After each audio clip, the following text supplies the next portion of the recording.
welcome Dan Lynch and Cathy Friedman joining me today. We're just very excited about some of the events that are going to be announced today. And so with that, I'm going to turn it over to Dan to maybe tell us, why are you so excited and what are you excited about us announcing today? We have a special announcement today that Cathy Friedman is joining us as an executive venture partner. As a close friend, just incredibly excited to have her join the team. Cathy, maybe you can just give us a bit of your background and also a little bit about why GV.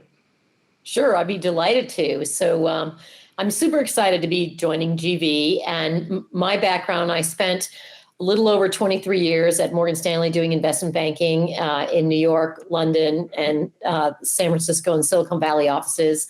I started the biotech practice out here in California and co-led that practice until I left Morgan Stanley. And then I've spent the last 15 plus years working with public and private healthcare and a few technology companies, helping CEOs and boards of those companies, both by being part of those boards and advising those boards. And it's been a really exciting time for me. And I was given a phone call by my friend Dan Lynch, who said, maybe you'd be interested in what I'm doing. And I was really interested when Dan, who had lots of different opportunities, chose to go to GV and started that conversation with him. And I was lucky enough to get to meet with David and Krishna, and all of a sudden what started out as a conversation about how to do a few things together turned into maybe you want to come join the band. And I'm really excited to be here. And GV is a place that I've chosen to spend my time very intentionally because I think this team is incredibly unique. And you alluded to this, but maybe give us a little bit of the backstory of how you and Dan know each other, because it seems like there's a story there. Sure. Dan and I actually have known each other a very long time, over 30 years. Dan and my husband, and in fact, you, David, all went to the same college, Wesleyan. And so originally Dan and Dan's wife, Liz, and my husband were all college mates together. And then the years went by, and Dan and his wife, Liz, attended University of Virginia's Darden School of Business, which I also attended a couple years after they did, but I came to know about them through that educational experience. And then when I left business school, I went to Morgan Stanley, and lo and behold, although I did not work in the same area as Dan's wife, Liz, she became one of my closest friends and confidants, and we worked together for many, many years. And when I left Morgan Stanley, in fact, Liz and I talked a lot about our next adventures in life and what we were going to do. And we both actually quit on the exact same day. So there are so many levels of connectivity between Dan and his family and me and my family. So the last piece of connectivity was actually to be in the same business venue at the same time. So I'm really excited to join Dan and David and the rest of the team here. That's awesome. So Dan, in the beginning, you made the announcement that we're all excited about today that Cathy's joining as an executive venture partner. What is this role? How is it different from the other roles out there? And what do you hope to accomplish as well as Cathy? So I'll be honest, I'm still figuring it out. But, the raw material here is just incredible. The people, the capital, the culture. I see the role falling into several buckets. One is doing what Cathy and I have been doing over the last 15 or so years, which is helping, mentoring, advising, operating company management. We did it as board members, not linked to a single investor. And now we will obviously be linked to GV, but the role is similar. How can we be helpful to make these companies and senior leaders successful? GV and GVLS Life Sciences has evolved over the last few years in terms of adding people of the stature of David Schenkein, et cetera. And so it begs the question, how should the GV Life Science strategy evolve? I think that's another key role that I think Cathy and I can help with. No, we don't have the scientific nor clinical background, but obviously there are lots of other aspects to ensuring companies are successful. I think another element is on the people and talent side. Having been in the industry a while and worked across multiple companies, obviously we have broad, deep relationships and networks. And my motto in this business is the science is necessary but not sufficient. It always comes back to the people. Making an investment in an established company, relatively straightforward if the company's up and running and there's a strong team and a strong board. But when you start and incubate companies along the lines of Rome or Verve and some of the other more recent examples, that's a different skill set.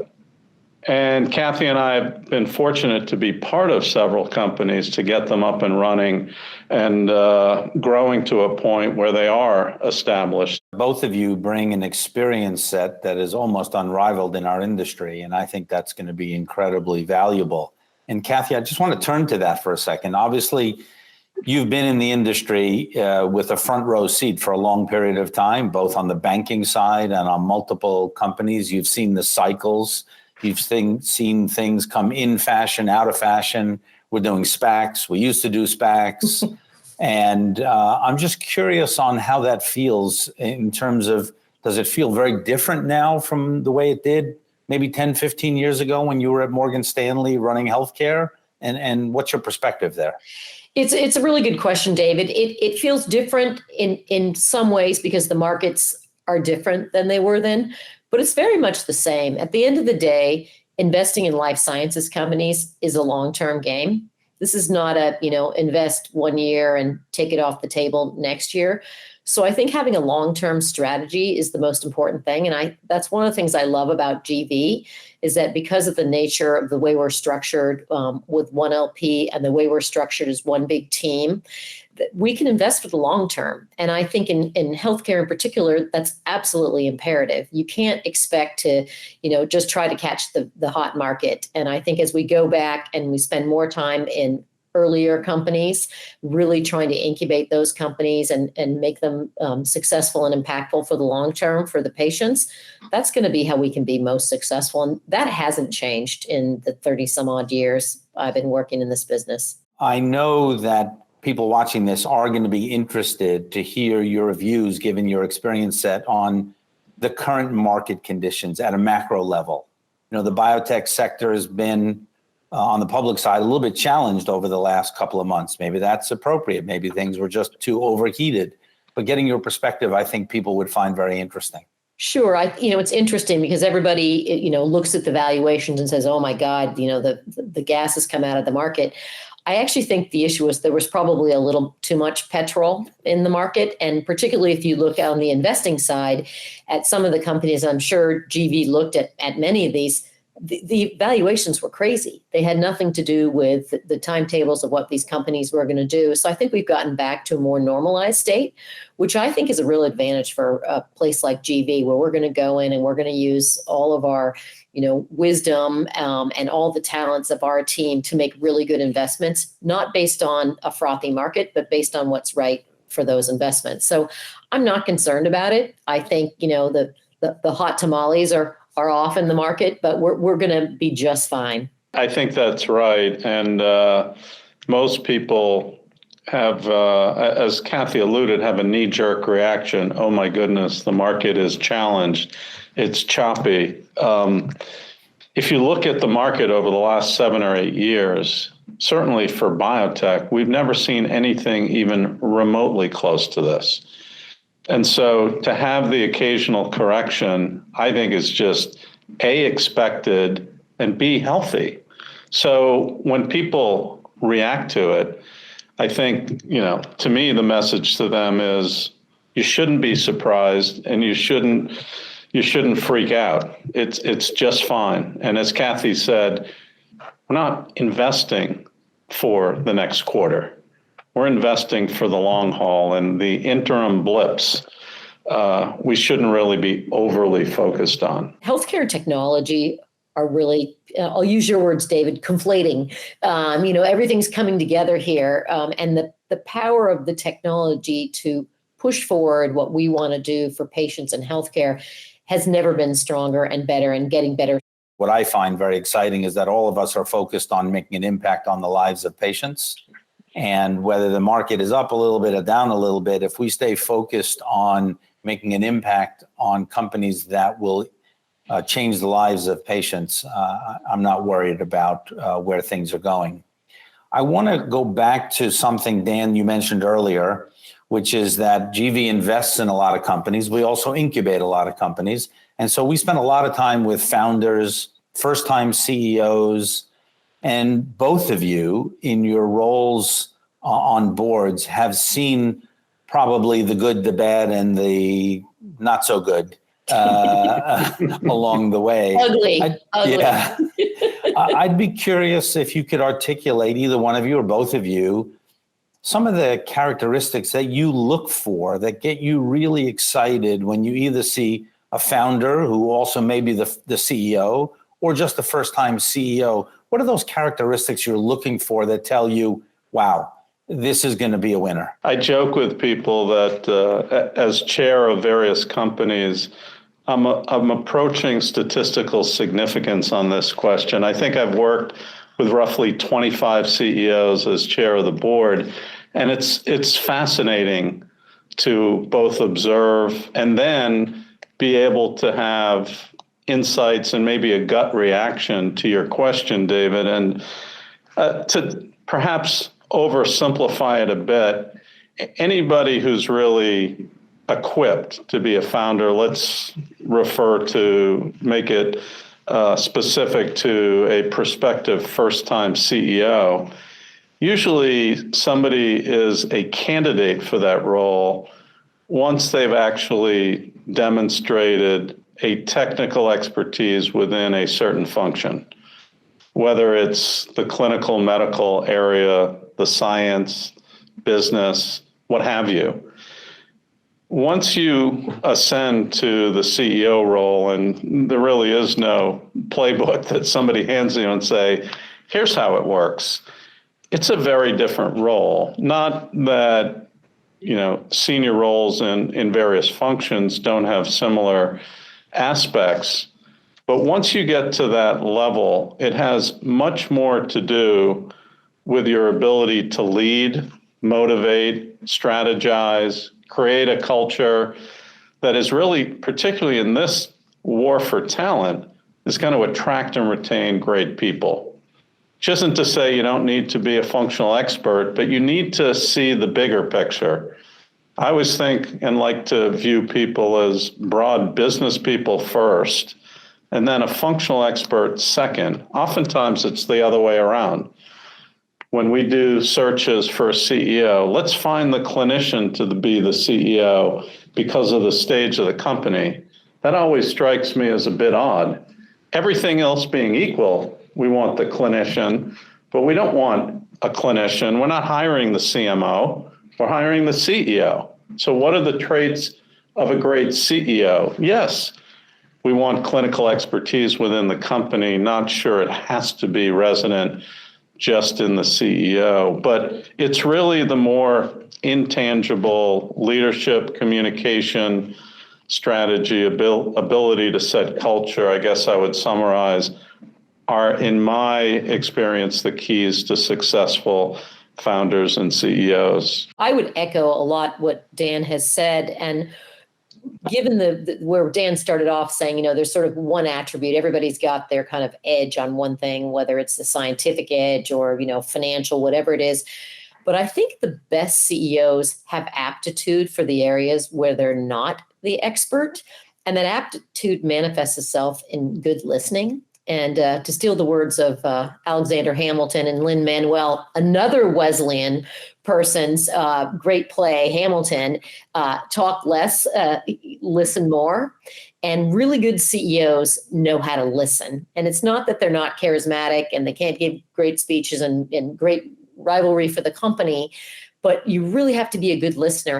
And one of the things about being CEO is it's quite a lonely spot, because if you look at the org chart, you're kind of up there in that box all by yourself. So you need to learn how to collect people outside of your company, and that's your board of directors, but also other CEOs, other experts to listen to. And the best CEOs I've seen are people who have, and to use Coach K's example, people on their bus that they listen to. And I think the best CEOs have that team around them that aren't assigned to them, that they collect over time. And I think the same is true for investors. The best investors and best people that we can bring to bear at GV have people both inside GV that are on their bus and outside of GV that are on their bus that are going to help them along the way. But at the end of the day, the best CEOs know how to deal with people, because when you look at successful companies, the people make them successful. And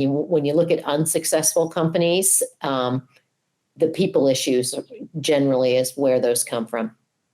Yeah, no, those are great points. And I'm going to just riff off that and broaden out this discussion a little bit, because that was a focus on the founders and the CEOs. If I look at the track record that the two of you have had on selecting what boards you're willing to join and the outcome of those companies, it's pretty extraordinary. I mean, you've been on some of the most successful biotech companies in our industry, which is not something that happens across our industry. Many companies will not succeed.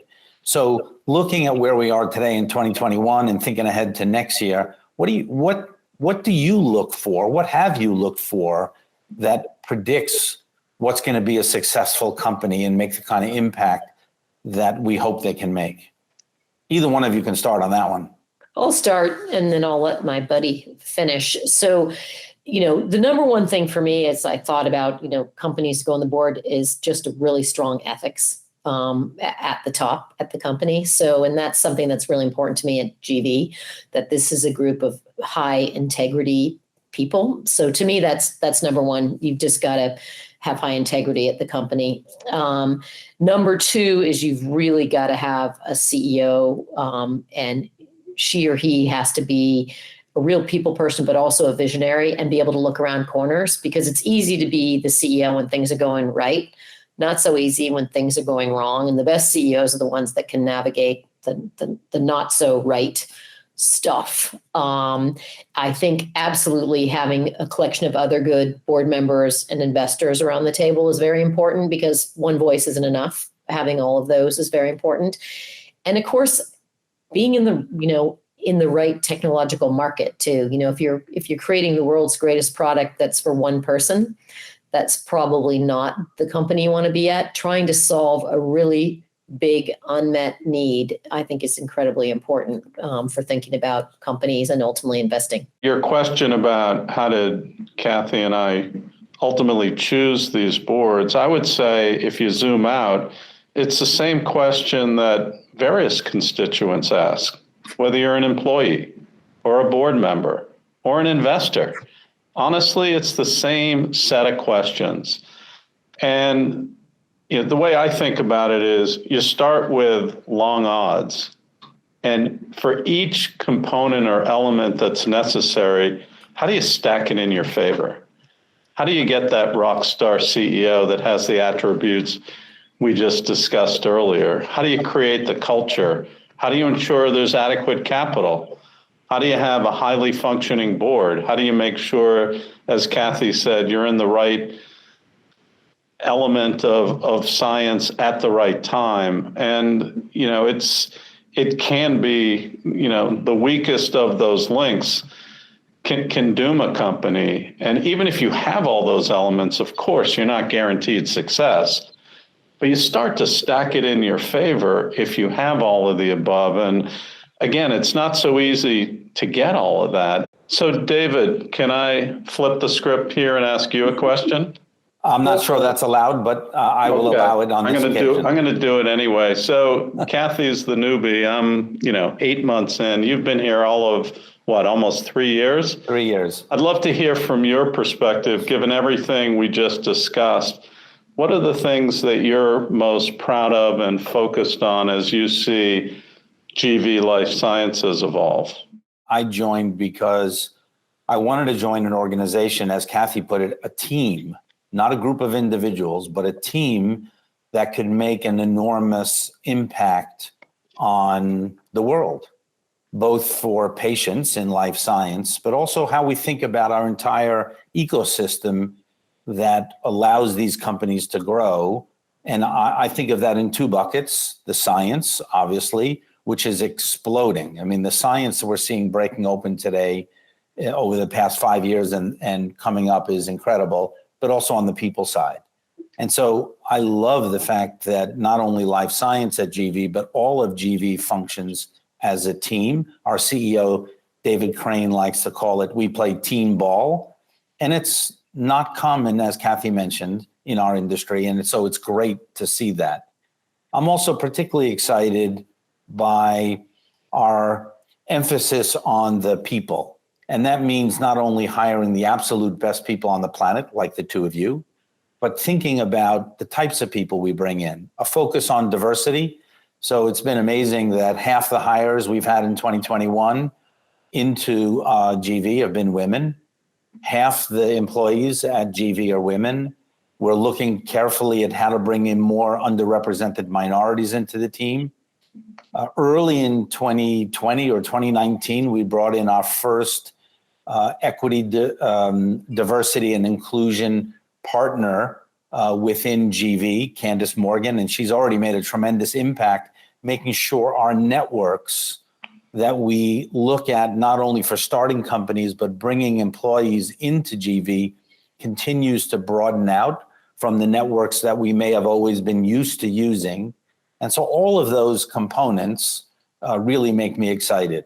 But if you have to ask me the one thing that gets me out of bed early in the morning, that gets me so pumped, are the people that we're working with and the impact I know we're going to make on people's lives around the planet. From the conversations I had with Alphabet when I first joined, that's what motivates them. And if we're successful, obviously the finances will work out, but the most important metric is what kind of impact can we make? So thanks for that question. I'm not sure you were allowed to do that, but that's okay. Let me now end maybe with a question for both of you. Both of you have been unbelievable mentors in our industry. So what do you tell somebody, and I'm sure both of you get these phone calls probably every week. What do you tell somebody who's just starting out in our industry? Maybe they're a scientist. Maybe they're a scientist who wants to maybe think about going to the industry, leaving academia. Maybe they're on the business side or something in between. Do you tell them to run for the hills? Do you tell them to dive in? What do you tell them to think about as they're starting out their career here? Well, I'm very bullish on our industry, and both GV, I'll call it GV writ large, which is investing in all the areas, but in my particular bailiwick, which is on the life sciences piece, there's never been a better time than now to be in this area. The technologies have, the dreams that we had for where we wanted technologies to go have been met with the technology and our ability to use those technologies for good. So I think it's absolutely a phenomenal time. And whether that's for a young scientist, for somebody who wants to be in the business side here, somebody who wants to help on the clinical side, I just think there's so many different ways that somebody can skin the cat and have a career in life sciences. So I'm super bullish. And I think this is also a great time for our industry in embracing all forms of diversity. There's a ton of women founders in healthcare right now.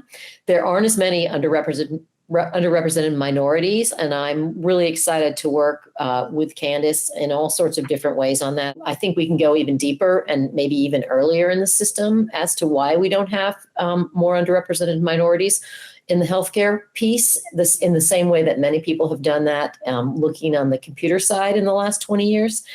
But I'm just really excited and really bullish about it. And I think it's an awesome career in all sorts of different avenues. any topics that I didn't cover that you want to touch on? Yeah, I mean, should we get into stories when you and I and Kathy's husband, John, were at Wesleyan, or probably not, right? So I think I'm going to take us to wrap-up mode. There we go. So let me do two things. Let me first thank you both for spending some time today. And more importantly, Cathy, we're so excited to have you as part of GV. Welcome to the team. Dan, thank you for being such an amazing team member. And I know that the three of us, together with the rest of the team, are going to not only have a blast over the next period of years, but we're going to help change medicine and make that kind of impact on the lives of people around the world that we all strive to do.